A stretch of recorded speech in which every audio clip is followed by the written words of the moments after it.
Here to let to the Shabbos. Yeah, I'll miss it too. It's going to be in Flatbush. We're not sure yet, Flatbush or Manhattan. Okay. Oh, Ralph Batesh entered the waiting room. Ralph? Good morning, Ralph. Hope you weren't waiting long, Ralph. Ralph, you hear us? See Ralph Batesh on the screen. Here comes Ralph Batesh. Can you hear me? Yeah, and now I hear you, Ralph. Okay. Okay, 20, where are we at? 29A2, something like that. let's check it out. 29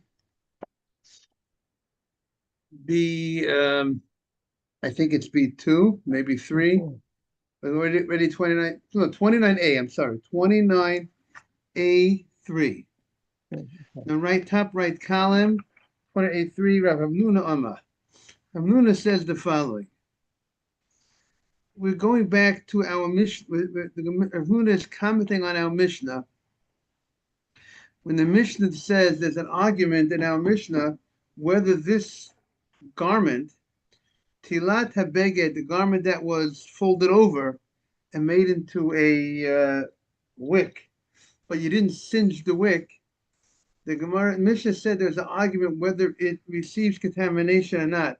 If it's makabel tuma or not in that stage of not being, if you recall, we said that the garment, if it's receives contamination, but if it lost the status of a garment, it no longer receives contamination. And if it were to turn from a garment to a wick, doesn't receive contamination. But because it wasn't singed, it was just folded.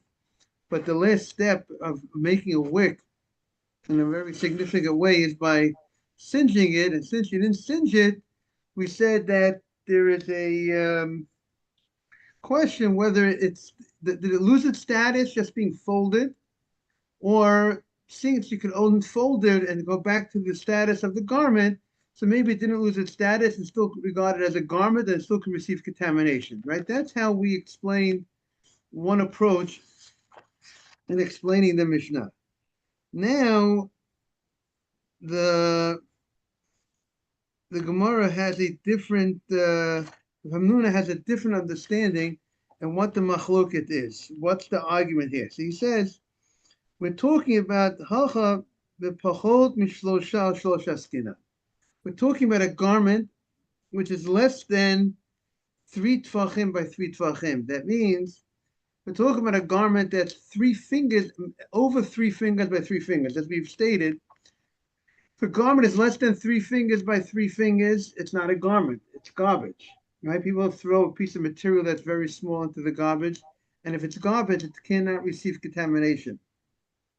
If it's higher than 3 tvachim by 3 tvachim, 3 tvachim is about 11 inches by 11 inches, it's going to play a very significant role coming coming into Sukkot, that the size of the hadassim and the size of the ravot, how long does the twig of a ravah have to be?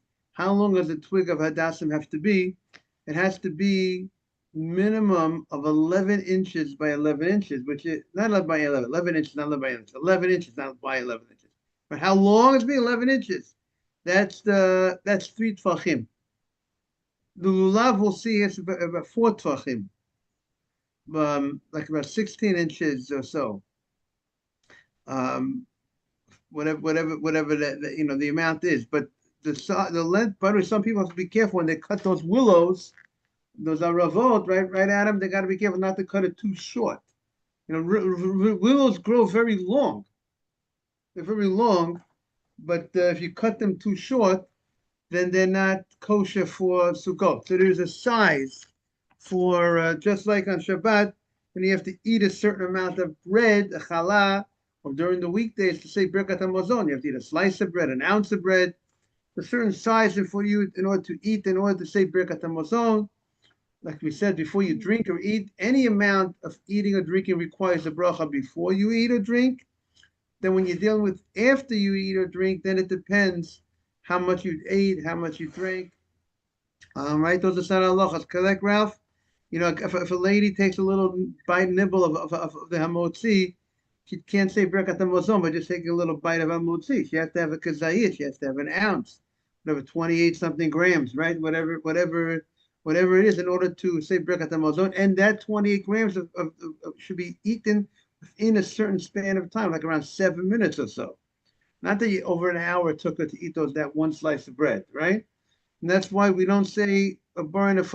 That's why on a hot coffee where you just sip it, so you say a shahakol before you drink the coffee, but you don't say a burn of fashota after bracha because it takes very long to drink the coffee.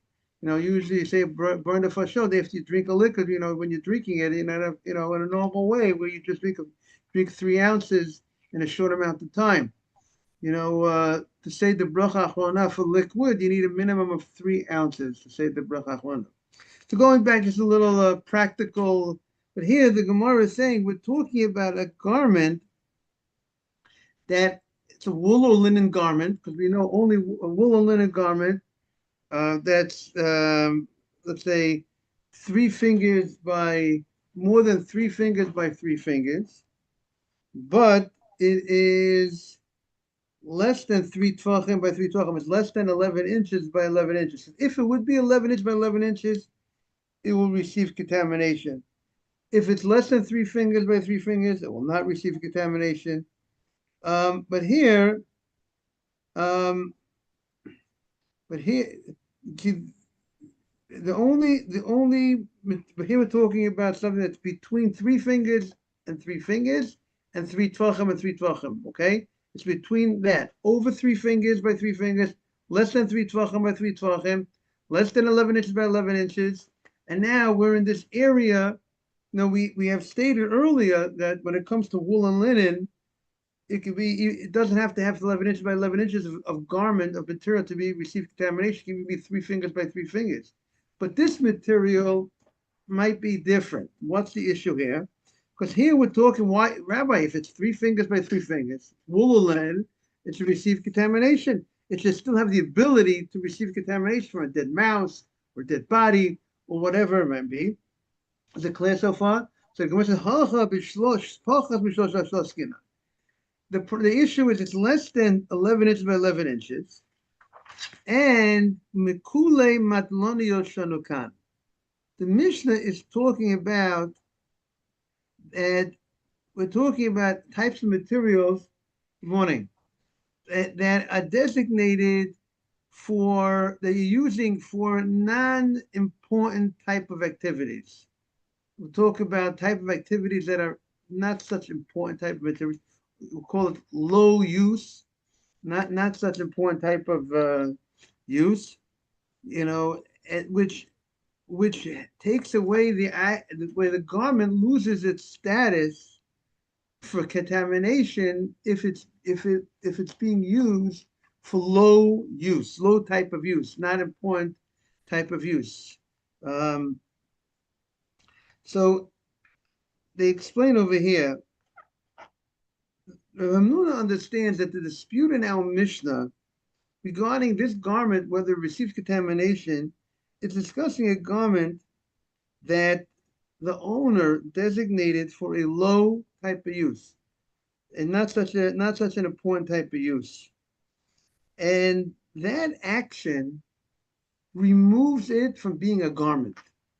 Garment that's, something that's a garment that you might use as a patch. That's a very significant use. When you need a patch, I need a patch. I need a patch. I can't wear the pants without a patch. But here it's not being used as a patch. It's used for a low type, not such an important type of use. And then I went ahead and I did an action that shows you that if I did an action that shows you that I want it to be a garment again, then if that would be the case, then it would receive contamination, right? It was a garment from before, then I designated for a low use, not such a significant use, loses the status of a garment, and then I brought it back to the status of a garment. I want to use it again for significant use, then it's a garment. However, the argument here is what is the type of action that shows that I want it to be back to a significant use? What is that action that it should become back to a garment? So that's what the Gemara is going to state the following. Oz the Rebbe Lezer Tameh, and the argument of our Mishnah, Rebbe Lezer and Rebbe Akiva, each one goes according to their reasoning. Meaning, you have a Mishnah here where one rabbi says, okay, this garment that was folded, this garment that was turned into it wasn't singed yet, whether it receives contamination or not, and the rabbis argue. One rabbi says yes, one rabbi says no. You see that the same argument here is connected to their argument somewhere else. Now, let's, so the Gemara says like this. We found that none. We learned in the Mishnah. Pachot mishlosha. If you have something that's less than 3 tvachim by 3 tvachim, again, once it's 11 inches by 11 inches, it receives contamination. But if it is less than 3 tvachim, shetkinu lipkok bo etam rachatz. I designated, the owner says, I'm going to use it for a derogatory type of insignificant, not such an important type of use, to go ahead and be a stopper for the water coming out of the that's feeding the bathhouse, the pipe that feeds the cap, the pipe that brings in the water to the bathhouse. Or I'm using it to hold the pot, the hot pot. When I pour out from the hot pot, I'm going to use this this item, this garment, for that type of use. It's not you ever hear I need a shmata. You ever hear the word shmata, everybody? I need like a cloth, a rag to do certain things. So yeah, I mean, you might say it is important. You need a pot holder, but it's not such a it's not such an honorable type of thing as to use as a pot as a pot holder. Even today, you go to a store, you buy a nice pot holder, and they make a nice design, they make it look pretty, a nice color, but what are you really doing with it?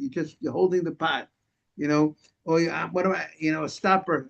Yeah, if you don't have a stopper for your bath in your house, you take a rag and you're taking a bath and you have no stopper. I can't find a stopper. You take a rag and you stick it in, and the water and now that type of use, the Gemara is saying, if I went ahead, that means if I designate it for that type of use, so that at this point we're calling a derogatory, not a significant type of use. And I want to wipe the mill from the dust, that the dust shouldn't get mixed into the flour. So again, it's a washcloth, it's a shmata, cleaning up the dust. So you designating for these type of uses nullifies it, takes the garment away from being a garment. It's not a garment. It's not a garment anymore. It's not a beged. It's some other. It's some other type of. It loses its status. It's not the kabel tuma. It's much It's higher. interesting. Maybe Sure, okay. some We gotta people in get their figures. life, the way She's they driving act, us up the crazy. actions that they do, right? The way they act. Sometimes in life also they lose themselves from being a human being. They're not like a human being anymore. They're low actions. What do you say, Adam? Your low actions. You're not a human being anymore. What do you ask? Technically, still a human being, but in a certain sense, I'm saying, you understand that a person could be acting like an animal. Are you an animal? Are you a human being? Okay. But now that after I designated the garment for this type of use, to use as a shmata, so to speak, to clean up the dust from the mill, or to go ahead and to hold the pot when I'm pouring out the pot, the contents, bein min hamuchan, bein she'ein min hamuchan, and afterwards I put it to the side. After I designated it for this type of use as a stopper, I decided I put it on the side, and whether it's called, after I put it on the side, it's something that's called min hamuchan. Bein she'ein min hamuchan. We're going to see, the Gemara is going to explain what happened. What does this mean? Tameh. This action that I did, good morning Asaf, by this, but is now, by putting on the side, I showing that morning Asaf, that I want this item to be a garment again. Want to make America great again, right? So that meaning I was a garment, was able to receive contamination. Then I designated for a low type of use, not a significant type of use, I lost its designation. But then I did something, and the Gemara have to explain what that is. I put it on the side in a way so that this opinion says it's tameh. It will go back to its original state. Divi Rabbi Eliezer. Rabbi Yeshua, no. Rabbi Yeshua says, Bain min hamuchan. Looks like turn the page on 29. A4. He says, Bain min hamuchan, bain she'en hamuchan. If you put it back into this type of status, this new status that you're putting it back in, tahar. Now we'll see what is this new status. What did you put it into that's still considered tahar? It still did not receive the level of garment again. But he says tahar. He says it remains, if this type of what you wanted to put it back into was not significant enough to get it back into becoming a garment, and it's going to be tahar. It's not going to receive contamination. There's no change from the time that you designated for the insignificant use, but this next step that you wanted to bring it, show that you want to bring it back, you didn't bring it back enough that it's going to become back to significant use. We'll see in the Gemara, if you go ahead and if you go put it in a box, if you go ahead and you put this rag, this garment, in this piece of material that was less than 3 tfachim, more than 3 fingers, less than 11 inches, if you put it in a box, that means you're showing that it's chashiv. You're putting it in a box, putting it into a container, and just leaving it out. You're showing that it's important to you, right? So that's not going to be the type of thing that you did now with it, because if you would have at this point, after you made it as a shmata for use as a bottle stopper or not a bath stopper or the pot holder, if you went in and you put it into, you locked it up in a box, that means you're showing it's significant. You locked it up. Wow. You stored it away, you store away things that are significant. But that's not going to be where. Then Rabbi Yeshua wouldn't say it's still tahar. She would say if you put it in the box, then it would go back to its status as a garment. It shows you that it's significant. But he's saying that whatever act that we're talking about, the Gemara is going to say did not reach the threshold. This act that you're going to do now did not reach the threshold of significance that now it goes back to the status of a garment. Is that clear? So, we're in Tshuva season, in Elul, right? So sometimes we do something wrong, right? So we lost the status. We were on a certain status of being righteous, and then we do something wrong. Now we got a certain status of, we did certain sins. But now the question is the tshuva, the repentance that we do will bring us back to that status of righteousness. But the question is, what's the level of tshuva? What level would bring us back? Is this level significant to bring us back to a certain status? Is that level significant to bring us to a certain status? It was a repentance, but it wasn't complete. Is that considered enough to bring us back to a certain? So just type of using that mashal, same thing with this garment. It was once a garment. Your garment, you're important. You receive contamination.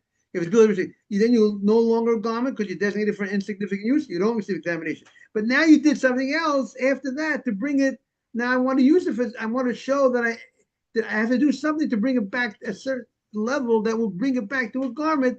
What is that level that I need to do to bring it back to the garment stage? So Rabbi Yeshua says that whatever that level is that you did attempted that the Gemara is going to explain, that's not enough. It's tahar. Rabbi Akiva says it depends.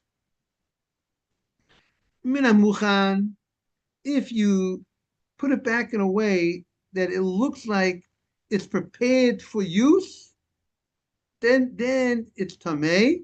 Then it comes back to the status of contamination. Now again, we're going to have to explain what is that level that shows that it's prepared for use.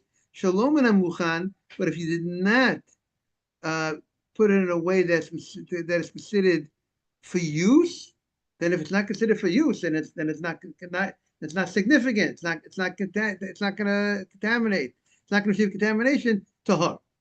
So we have three opinions on the matter over here regarding exactly what happens if you went at what you did afterwards, if whether it's going to bring it back and not bring it back. In certain circumstances, one says it's not going to bring it back in both cases. One says it will bring it back, and one says a little compromise. So now the Gemara explains what's going on over here.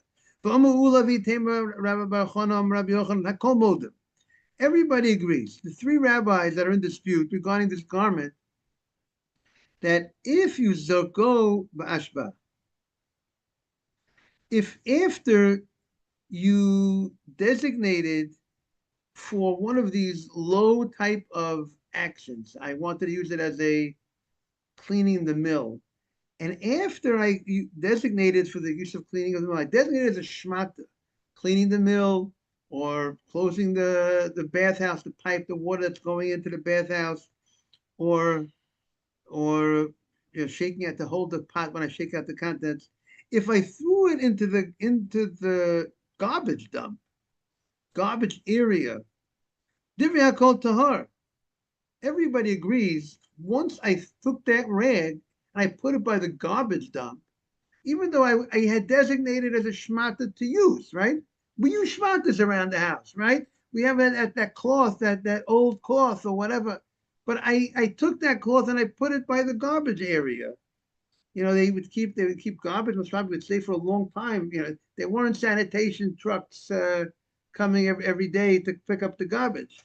So then at that point, that action, now it's no longer a garment. And then if it's by the garbage area and a dead mouse would touch it, it's not going to receive contamination, because that shows that it's not a garment. Meaning the same way when I designated it for a shmata to close the water, that the water shouldn't come through, or to clean the mill, it lost the status of a garment. So throwing it to the garbage area shows you my original status of not being a garment remains, and maybe even more that it's not a garment by throwing into the garbage area. Now everybody hold. Now we're turning the page. We're on 29b. But henicho bekupsa. After I went ahead and I designated for a shmata in my house to be the clean, or to clean the mill, I took the shmata and I put it into a box. A box. Then divya kol tamei. Everybody holds now it can receive contamination, because when you put it into a box, you are guarding. You put it like you put it into the closet. You're guarding that item, that nothing should happen to it. Now it means you're showing that, then it's like you're giving significance to it, and therefore then it becomes back to the status of a garment. There's a minimum. It's at least 3 fingers by 3 fingers, and it will receive contamination. Lo nechaku, the argument here in the Mishnah is el shetlo b'mogot. You went ahead and you hung the shmat. Good morning, Sam. I don't. He went away. Simon's away. Yes.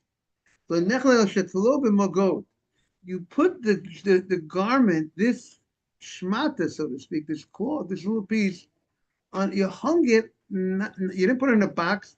You put it on like a peg, a wooden peg.